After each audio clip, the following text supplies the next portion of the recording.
নমস্কার বন্ধুরা, আমার চ্যানেলে আপনাদের সবাইকে স্বাগতম। আজকে আমি আপনাদের জন্য নিয়ে এসেছি একদম নতুন আর মজাদার একটি রেসিপি, পটাটো স্মাইলি। এটা শুধু দেখতেই সুন্দর নয়, খেতেও লাজবাব। বাচ্চারা ভীষণ পছন্দ করে, দেখলেই কিন্তু খুশ হয়ে যাবে সমস্ত বাচ্চা। তো চলুন আর দেরি না করে শুরু করে দিই এই লাজবাব রেসিপিটি, অর্থাৎ পটাটো স্মাইলি রেসিপিটি। এই রেসিপিটি বানানোর জন্য মেন হচ্ছে উপকরণ আলু। তো এই আলুগুলো আমি এর খোসা ছাড়িয়ে এগুলোকে ছোটো ছোটো একটু টুকরো করে কেটে নিচ্ছি। কেন কি, যতটা ছোটো টুকরো করে কাটা যাবে ততটাই কিন্তু আলুটা ভালো সেদ্ধ হয়ে যাবে তাড়াতাড়ি। তো সেই কারণে আমি ছোটো ছোটো এখানে টুকরো করে নিলাম। এইভাবে দেখুন প্রত্যেকটা আলুকে আমি টুকরো করে নিয়েছি। এখানে আমি 8 থেকে 10টা মাঝারি সাইজের আলু ব্যবহার করেছি। এবার এটাকে পরিষ্কার করে ধুয়ে জল দিয়ে আমি ঢাকা দিয়ে দিলাম, দিয়ে সেদ্ধ করতে দিয়ে দিলাম। মোটামুটি 15-20 মিনিট আমি রেখেছিলাম লো ফ্লেমে। আলুটা মোটামুটি সেদ্ধ হয়ে গেছে বেশ ভালোভাবেই। এবার দেখুন একটা চামচ দিয়ে আমি কাঁটা চামচ দিয়ে দেখে নিচ্ছি যে আলুটা ঠিকঠাকভাবে সেদ্ধ হয়েছে কিনা। একদম পারফেক্টভাবে সেদ্ধ হয়ে গেছে। এবার আমি জলটা ছেড়ে একটা পাত্রের মধ্যে তুলে নিচ্ছি। জলটাকে একটু ভালো করে ছেড়ে নেব যাতে খুব বেশি এখানে জলটা না থেকে যায়। জলটা বেশি থাকলে পরের যে উপকরণগুলো মিশাবো সেগুলো কিন্তু একটু বেশি পরিমাণে লেগে যাবে। তো দেখুন পুরো আলুগুলোকে তুলে নিলাম। এবার এই গরম অবস্থায় কিন্তু আমি কাঁটা চামচ দিয়ে ম্যাশ করছি। এখানে কাঁটা চামচ বা ম্যাশার দুটোই ব্যবহার করতে পারেন। তো প্রথমে আমি কাঁটা চামচে ম্যাশ করছিলাম, কিন্তু কাঁটা চামচটা ছোট বলে খুবই দেরি হচ্ছিল। সেই কারণে আমি এখানে আবার ম্যাশার ব্যবহার করলাম। সেই ম্যাশারটা যেহেতু একটু চওড়া, সেজন্য খুব তাড়াতাড়ি দেখুন ভালোভাবে ম্যাশ হয়ে গেছে। এটা যেহেতু এখন প্রচণ্ড গরম আছে, সেজন্য হাত দেওয়া যাচ্ছে না। আর এই গরম অবস্থায় কিন্তু এখানে দিয়ে দিচ্ছি কর্নফ্লাওয়ার। কর্নফ্লাওয়ার প্রথমে ছোটো কাপের হাফ কাপ আমি দিয়েছি। এবার যদি আবারও লাগে তাহলে কিন্তু আরও 2-3 বারে আমি এই কর্নফ্লাওয়ারটা মেশাবো। আলুর পরিমাপ অনুযায়ী কিন্তু কর্নফ্লাওয়ারটা দিতে হবে কতটা কর্নফ্লাওয়ার লাগবে। এবার দেখুন আমি কাঁটা চামচ দিয়ে কর্নফ্লাওয়ারটাকে ভালোভাবে এই গরম আলুর সাথে মেখে নিচ্ছি। যেহেতু খুবই গরম আছে, হাত দেওয়া যাচ্ছে না। এবার একটু ঠান্ডা হয়ে গেলে তখন এবার হাত দিয়ে আমি ভালোভাবে মেখে নিলাম। একটু স্মুথ করে মেখে নিলে কিন্তু স্মাইলিগুলো খুব ভালো একদম স্মুথভাবে তৈরি হয়। এবার এর মধ্যে খুব সামান্য উপকরণ মেশাবো, খুব কম উপকরণ। প্রথমে লবণ দিলাম, তারপর কাশ্মীরি লঙ্কার গুঁড়ো দিলাম কালারের জন্য, আর দিয়ে দিলাম সাদা তেল। এখানে ছোটো চামচে 2 চামচের মতো, 3 চামচও ব্যবহার করা যেতে পারে ছোটো চামচ হলে। বড় চামচ হলে 2 চামচও ব্যবহার করবেন। তাহলে এই যে হাতে লেগে যাচ্ছে একটা চিটচিটে ভাব, এই জিনিসটা থাকবে না আর প্রচণ্ড স্মুথ হয়ে যাবে। কাশ্মীরি লঙ্কার গুঁড়োটা এই কালারের জন্য অবশ্যই দিতে হবে, তাহলে কিন্তু সুন্দরভাবে যখন ভাজা হবে তখন গোল্ডেন ব্রাউন কালার হয়ে এসে যাবে। খুব সামান্য এখানে আমি চিনির গুঁড়ো ব্যবহার করলাম, যেহেতু এটা এখন ঠান্ডা হয়ে গেছে সেজন্য গুঁড়ো চিনি দিলাম। আপনারা যদি চিনি দিতে চান তাহলে কিন্তু প্রথম দিকে দিয়ে দেবেন যখন আলুটা ম্যাশ করবেন, কারণ গরম অবস্থায় চিনিটা তাহলে গুলে যাবে। আর শেষের দিকে আমি গুঁড়ো দিলাম। যদি গোটা দিতাম তাহলে কিন্তু দানাগুলো থেকে যেত আর বেলার সময় খুব অসুবিধে হতো। তো দেখুন এবার আমি এই যে ডোটাকে একদম পুরো সফট একটা ডো বানিয়ে নিলাম। এবার বেশ বড় সাইজের একটা আমি লেচি কেটে নিয়েছি, অনেকটাই বড়, কারণ এর বেলাটা যে হবে বেলবো এটা কিন্তু খুব মোটা করে বেলবো। এখানে আমি স্টিলের থালা একটা নিয়ে নিয়েছি, এটা যেহেতু একটু চওড়া একটু বড় বলে আপনারা বেলুন চাকিও ব্যবহার করতে পারেন যাতে আমরা লুচি বেলি। এবার দেখুন একটু মোটা করে বেলে নিয়েছি। বেলে নিয়ে এবার এখানে যে আমি কুকিজ কাটার আছে সেই কুকিজ কাটারগুলো দিয়ে গোল গোল করে নিচ্ছি। আপনারা চাইলে কৌটোর ঢাকা বা এরকম গোল সাইজের যে ধারালো জিনিস আছে ওরকম দিয়ে কিন্তু এগুলো কেটে নিতে পারেন, এরকম গোল গোল। তো আমি এগুলো প্রত্যেকটাই দেখুন কেটে নিচ্ছি।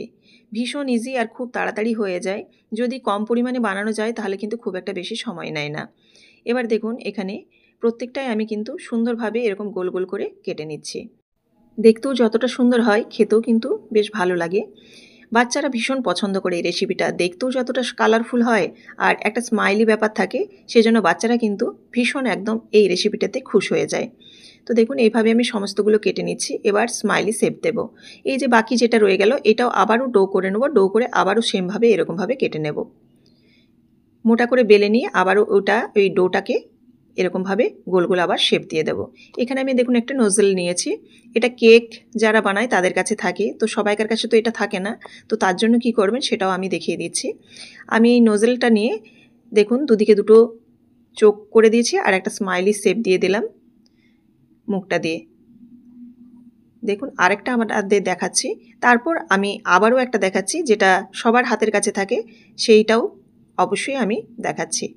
আবারও দুটো চোখ বানিয়ে নিলাম। আবারও দেখুন এই যে ধারালো অংশটা দিয়ে এখানটা দিয়ে একটা স্মাইলি বানিয়ে নিচ্ছি। এবার যেটা বাড়িতে সবাইকারই থাকে সেই পদ্ধতিটা দেখাচ্ছি। এখানে দেখুন আমি স্ট্র নিয়ে নিচ্ছি। স্ট্রটা একটু মোটা টাইপের স্ট্র নিতে হবে। মোটা যে স্ট্রগুলো ওই স্ট্রগুলো ব্যবহার করলে কিন্তু খুব সুন্দর এটাতে হবে। তো এই স্ট্রগুলো দিয়ে আমি দেখুন চোখ বানিয়ে নিচ্ছি। আর আমাদের বাড়িতে যেটা সবাইকার বাড়িতে থাকে চামচ, এই চামচটা দিয়ে কিন্তু এরকম স্মাইলি বানিয়ে নিলেই হবে। দেখুন এইভাবে আমি প্রত্যেকটা কিন্তু এরকমভাবে রেডি করে নিচ্ছি আর প্রত্যেকটা রেডি করে আপনাদের সামনে নিয়ে আসছি।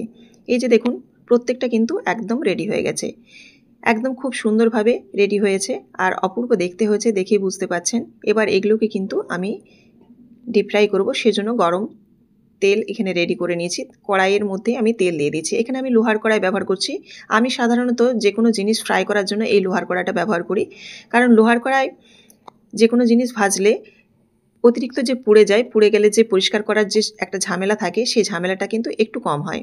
তো আমি লোহার কড়াটাই দেখবেন খেয়াল করে যে কোনো ডিপ ফ্রাই জিনিস এই লোহার কড়াতেই করে থাকি। তো দেখুন এবার উল্টে পাল্টে এগুলোকে গোল্ডেন ব্রাউন করে ভেজে নেব। রেসিপিটি আপনাদের কেমন লাগছে অবশ্যই কিন্তু জানাবেন কমেন্ট করে। শেষ পর্যন্ত দেখতে থাকুন, খুবই ভালো লাগবে আপনাদের। বাচ্চাদের জন্য এরকম ঝটপট ঝটপট আপনারা বানিয়ে দিতে পারেন এরকম স্মাইলি, ভীষণ খুশি হবে।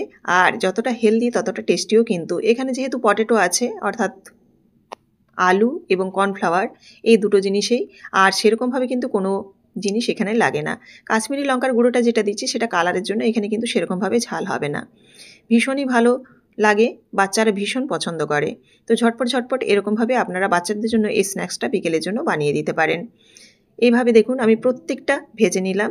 আর রেসিপিটি শেষ পর্যন্ত দেখতে থাকুন আমি কিভাবে ডেকোরেট করি আর কী দিয়ে পরিবেশন করি। রেসিপিটি যদি ভালো লেগে থাকে অবশ্যই লাইক, কমেন্ট এবং শেয়ার করবেন। আর এরকমই প্রত্যেকদিন নিত্য নতুন রেসিপি দেখার জন্য অবশ্যই চ্যানেলটিকে সাবস্ক্রাইব করে বেল বাটনটি প্রেস করে দেবেন। বেল বাটন প্রেস করলে আমি যে সমস্ত ভিডিওগুলো প্রত্যেকদিন আপলোড করি সেই ভিডিওগুলো কিন্তু আপনাদের কাছে সবার আগে পৌঁছে যাবে। তো অবশ্যই কিন্তু আপনারা বেল বাটনটি প্রেস করে দেবেন। ফেসবুক থেকে দেখে থাকলে অবশ্যই পেজটিকে ফলো করে দেওয়ার অনুরোধ রইল এরকম নিত্য নতুন রেসিপি দেখার জন্য।